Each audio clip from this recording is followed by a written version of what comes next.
Fine Line by Silver Cloud's Lullaby, Chapter 3, Part 2.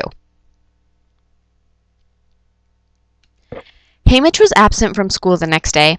Not surprising, really. There were times when he wouldn't show up for a week straight. Effie heaved a huge sigh of relief. She could avoid the inevitable confrontation for a little while longer. But on the other hand, she had to wait a little while longer. Effie may not want to talk to Haymitch, but she also wanted to get it done as quickly as possible. His absence only prolonged their confrontation. As the day wore on, she was surprised to find herself actually hoping he'd randomly show up just so she could get it over with. No such luck. She thought about going to the dorm building specifically reserved for Victors. She immediately dismissed the idea as soon as it entered her mind. That would require going to his room. More likely, his crack house. And Effie did not want to know what went on in there. It was probably a biohazard waiting to happen. The sheer amount of filth that more than likely littered the place was enough to make Effie shudder. She wouldn't be surprised if there were poisonous organisms that were yet to be discovered by scientists. Not to mention, Haymitch was the only Victor from his District 12. There were 12 floors in the dormitories, one for each district community that surrounded the enormous city of Panem. Each floor held the Victors who won the full-ride scholarship to Panem Academy until they graduated.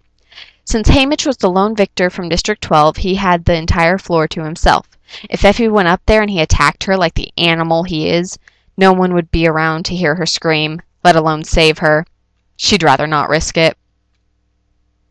Instead, she sent out a text message to everyone on student council about where they were meeting the next day. They already knew, of course, but an extra reminder never hurt anyone. And maybe, just maybe, Haymitch would overhear one of the other members talking about it. Then she wouldn't even have to worry about finding him. Effie knew she was kidding herself. He was never around humans long enough to pick up conversations. The man was repugnant. Likely no one was even near him long enough to have a conversation for him to overhear. She knew she was just going to have to woman up and endure him.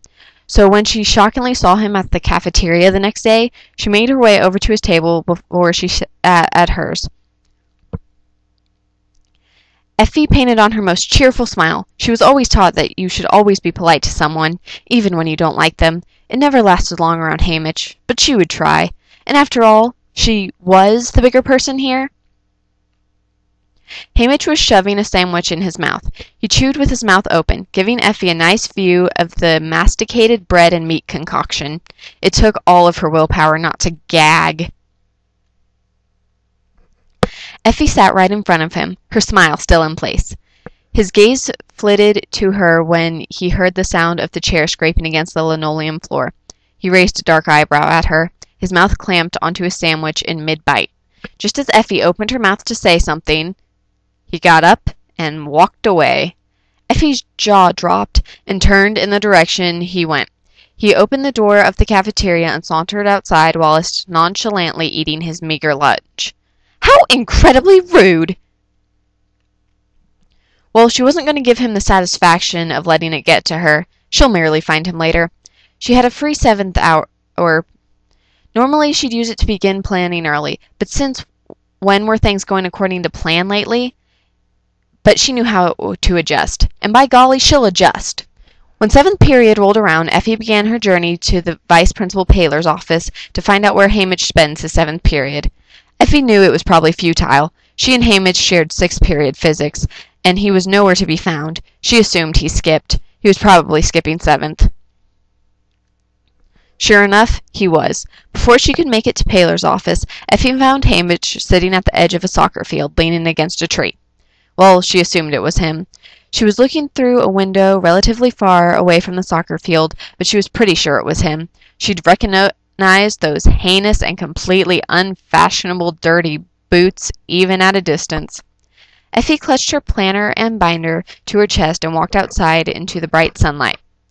She was relieved when he didn't leave as she approached. Of course, he didn't even look in her direction, so who knows if he even knew she was coming.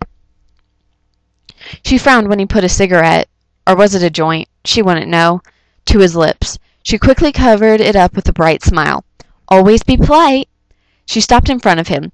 One of his knees was stretched out and the other was bent. She briefly noted the little tears and the falling hem of his uniform slacks. "Hello, hello, hello!" she chirped.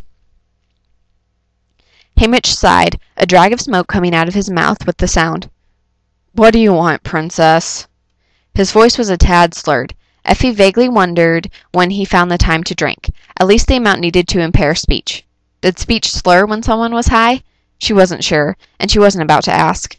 "Well, as you know, today is the first official meeting for the student council." Haymitch scoffed. "Actually, I didn't know. And quite frankly, sweetheart, I don't care either." Effie thought her smile strained any further, her cheeks might crack. "Well, it is. It's after school and we held in Mrs. Fluvia's classroom." Haymitch finally met her eyes. They looked steel in the sunlight. He took another drag from the cigarette/joint. He drew out the smoke excruciatingly slowly. Effie was positive it was just to annoy her. He raised an eyebrow. So, I guess I'll see you there after school." Haymitch laughed. "Yeah, no you won't, sweetheart." Her smile fell, her eyebrows furrowed. "What do you mean? Of course I will." "The only way I'd be there is if you drag my rotting corpse into that room. Even then it wouldn't be likely. Wouldn't want to get decaying flesh underneath those death traps you call nails, now would you?" Effie scrunched her nose in disgust. "You have to come, Haymitch. As much as I wish you didn't, it's the punishment Mrs. Coyne gave us. So, like it or not, you have to be there." Haymitch shrugged. "Who cares if it was our punishment? I'm not going, and I'm not helping you with whatever nonsense it is you do for these stupid Hunger Games." Effie threw one hand up in frustration. "But you'll get expelled!" His eyes hardened, and he smiled mockingly. "Not if a certain little princess doesn't say anything about it." Effie locked her jaw. "Well, maybe I will say something." Haymitch rolled his eyes. "Sure you will, sweetheart." "I will! So if you don't want to get expelled, I'll see you in Miss Fluva's classroom at 3:30. Okay, Haymitch?" Haymitch stood from his spot on the ground. He tossed away his cigarette and ground it underneath his boots. He looked at Effie, his mouth a grim line. "I would think you would grow out of tattling once you surpassed middle school." Did he just call her immature? Oh, please. He was the king of immaturity. She glared at him. She had to crane her neck in order to meet his eyes as he towered over her. "I wouldn't have to tattle if you would just show up like you're supposed to, Haymitch." He met her glare. "Geez, Effie, why do you always have to be such a bitch?" Effie's nostrils flared. Heaven above, she couldn't stand him. "Just be at the meeting or I'll go to Mrs. Coyne." Effie sharply turned on her heel and walked away. She wasn't sure if he would make it to the meeting, but she was going to stick to her promise. If he didn't show up, then she would go tell Coyne. Then he would get expelled. Effie briefly wondered why she even cared. If he never showed, she wouldn't have to deal with him.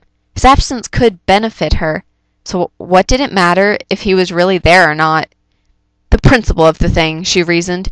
She would hold her end of the punishment, so he should suffer the same. At least, that's what she was going with now.